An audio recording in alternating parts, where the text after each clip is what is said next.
What's up guys, Houndish here, and today we have some pretty important Destiny 2 news to talk about. So today Activision held their fourth quarter earnings conference call for 2017, and they spoke about the DLC for Destiny 2, so Curse of Osiris, in the last quarter of last year. But on top of this, they give us insights into some content we can expect to see, including a large Year 2 DLC, much like the Taken King. We get some insights into Eververse sales and DLC engagement, some pretty interesting stuff, so let's get into it. So during the call, they talk about Destiny 2, and obviously they're trying to kind of ensure their investors that there is, content in the pipeline and everything like that. And they did say that there are 2 epic adventures on the horizon, with Expansion 2 coming in May and a major content launch later this year. So of course we know about the content that's coming inside of May, that is the supposed Gods of Mars DLC, but they actually give us the first official confirmation, at least, that there will be a major content launch later in 2018. So this is basically going to be the Taken King equivalent. We don't actually get details about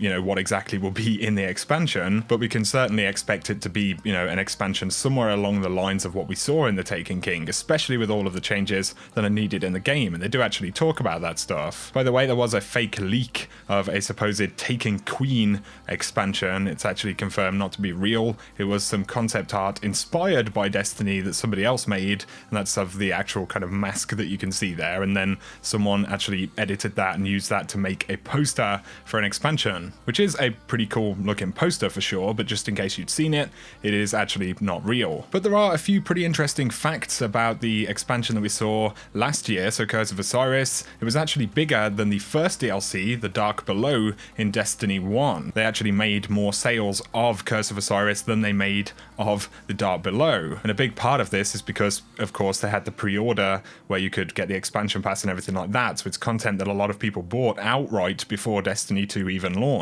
But they do go on to admit that Bungie haven't driven as much new player engagement as expected, so less new users and players had actually purchased the DLC. And they also said, we haven't yet sustainably expanded the Destiny community, but Bungie is hard at work improving the game. The community is deeply committed, vocal, passionate player base that has responded well in the past when we have made improvements based on their sentiment. So basically, they are working to improve the game based on what players are saying. They also highlight that they've done it in the past, essentially, so things like the Taken King back in D1. But it's interesting that they say we haven't yet sustainably expanded the Destiny community, so that kind of suggests that they're not happy with where it's at right now. They want to see more people engaged in the game, so it's definitely a hint towards the kind of pressure that Activision may be putting on Bungie right now. But they do give some interesting insights into sales and microtransactions. So they actually said that player investment in virtual goods and services surpassed DLC in 2017 for Call of Duty and Destiny. So in the case of Destiny, they essentially sold more microtransactions, they made more money via Eververse than they did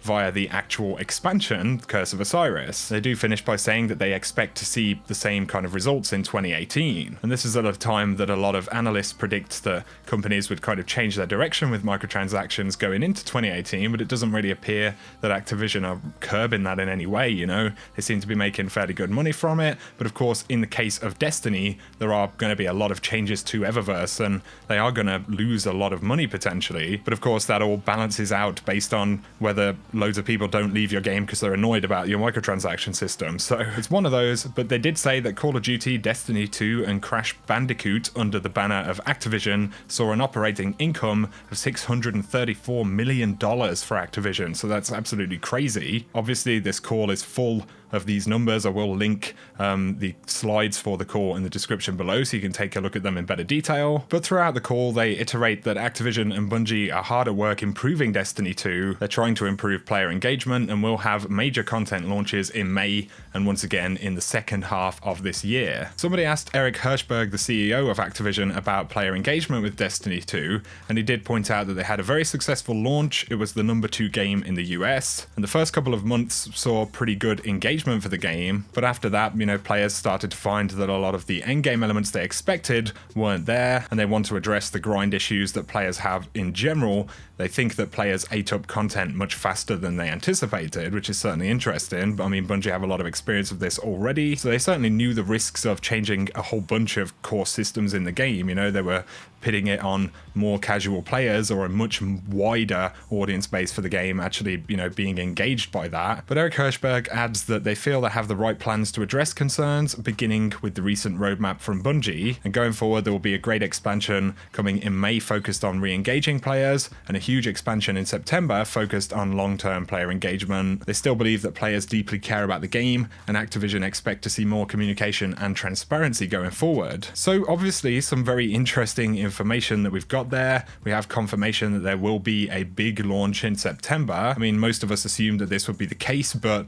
you know, it's a different environment now. That may have been something that they weren't looking to do, or were going to do something different, but it looks like they're going with essentially the same model as what happened in Destiny 1. And of course, when I say Taken King equivalent, once again, doesn't necessarily mean that it's actually Hive themed or Taken themed or anything to do with that, although that does appear to be certainly a good possibility. But once again, to reiterate how they spoke about that, 2 epic adventures on the horizon with expansion 2 in May and a major content launch later this year. And from the other things they've said, they're clearly focusing on engagement. Obviously there's a lot of expectation there for Bungie to make the appropriate changes for the game, but confidence seems to be generally pretty high. It's incredibly interesting that, you know, the first expansion for D2 actually outsold the Dark Below, but a lot of that will have been built on the hype of, you know, leading up to the Destiny 2 launch in general. Even more, you know, interesting is that they made more money basically from virtual goods and services, as they call it, which is, you know, microtransaction stuff more or less. That created much more revenue than the actual DLC did. So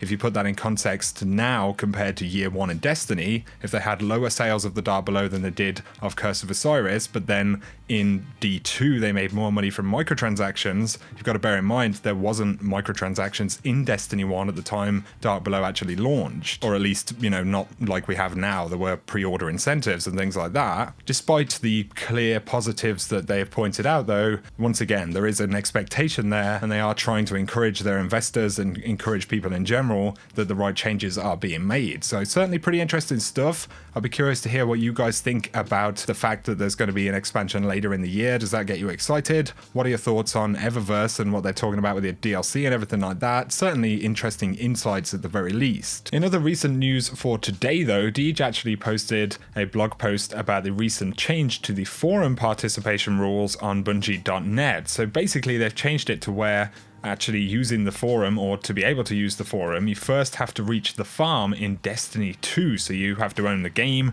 you have to play through it until a certain point. And obviously there's been some very mixed feedback about this. You can see what Bungie are trying to do. They're trying to ensure that people who are actually playing the game are the people that are posting about it in the forums, especially when it comes to feedback and stuff like that. However, it's not the most elegant way to do it, and obviously there's a lot of people who are frustrated at the idea of this being how it works. So Deej said, while the announcement may have sparked a new conversation, none of these were new ideas. The code of conduct has existed in some form since 2004, serving a goal to set expectations for respectful behavior. As a follow-up to the launch of Destiny 2, we still needed to update the requirement for this milestone, and we now finally got around to doing that. Old ideas, new game. Our goals have not been censorship or monetization. We seek to provide a valuable service to our community. We're not taking any steps to remove negative feedback about Destiny 2. Your community team is committed to the experience you have here, and this is the clubhouse that we provide for players of the game. It's our hope that you have a good experience here. We maintain Bungie.net so that you can manage your hobby,